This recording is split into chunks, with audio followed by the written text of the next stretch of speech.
Hello YouTube viewers, people watching this video. No beard anymore. I shaved the damn thing off.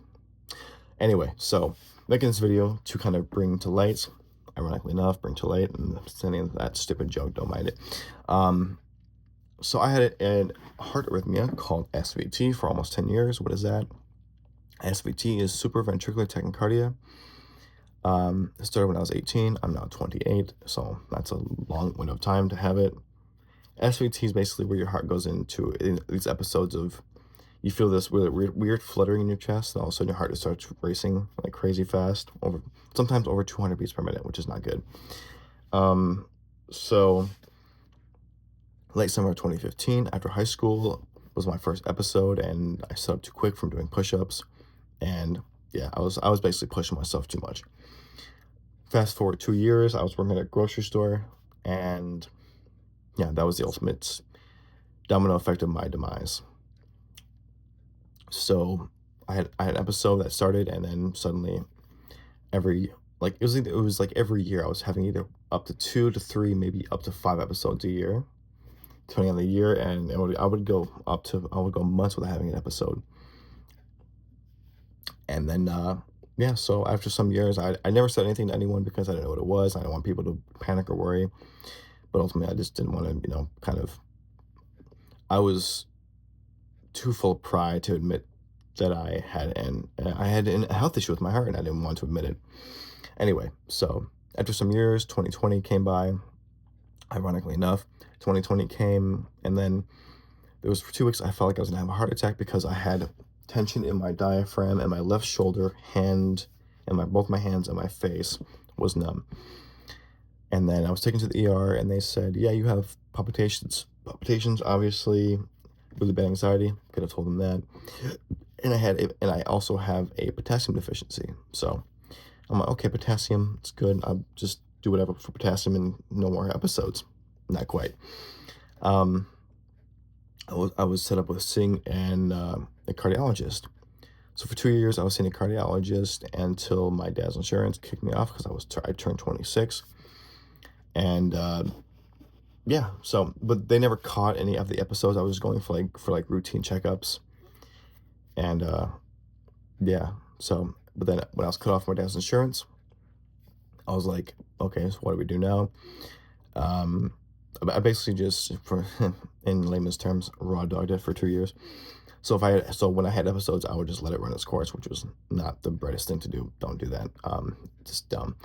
Anyway, so yeah, that happened, and then 2023, Thanksgiving Eve and Christmas Eve, I had 2 bad episodes, and then having too many call-offs led to my demise of being terminated from my job in February of last year.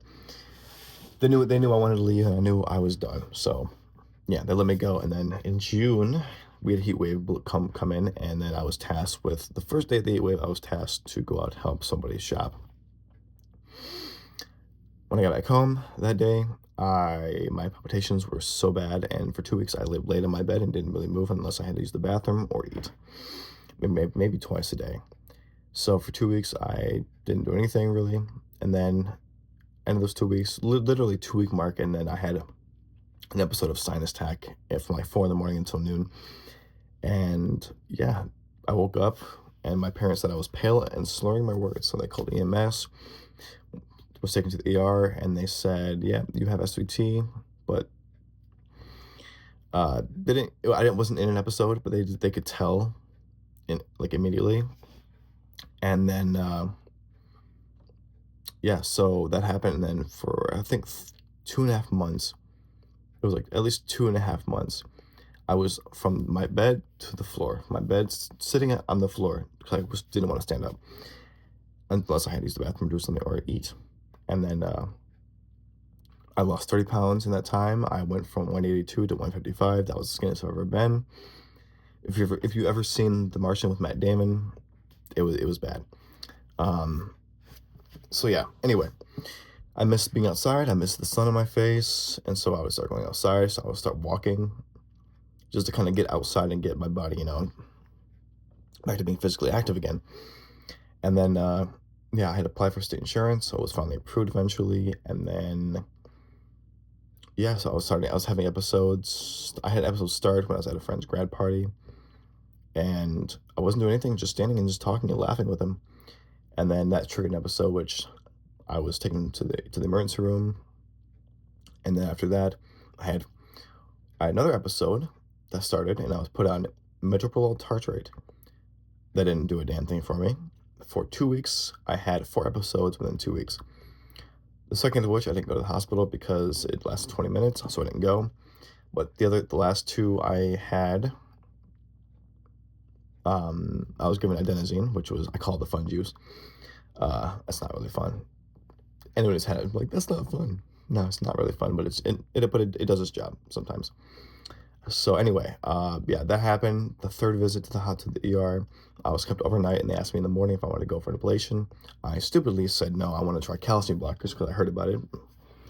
I want to see if it actually did anything for me. And then the person who asked me about the ablation looked at me like I was an idiot because they didn't. She didn't say it outright. I could just tell by the way she looked at me when I said no. Like she's like, you're here and you're gonna do the you're gonna take the opportunity. But anyway, so I left and I felt like why did you say no? Anyway, calcium blockers actually worked pretty well. And but like the last day of my last pill, I had an episode that triggered. I was bowling with my dad and went to the ER, and they said, oh, it was a Saturday afternoon, and they said we're gonna keep you 2 nights until Monday morning, and if you want to go for the ablation, I said I'm going for the damn ablation. I'm not gonna say no again. So I went. So Monday morning was my ablation, and literally 30 minutes. I felt nothing. I was awake the entire time because of being under twilight sedation.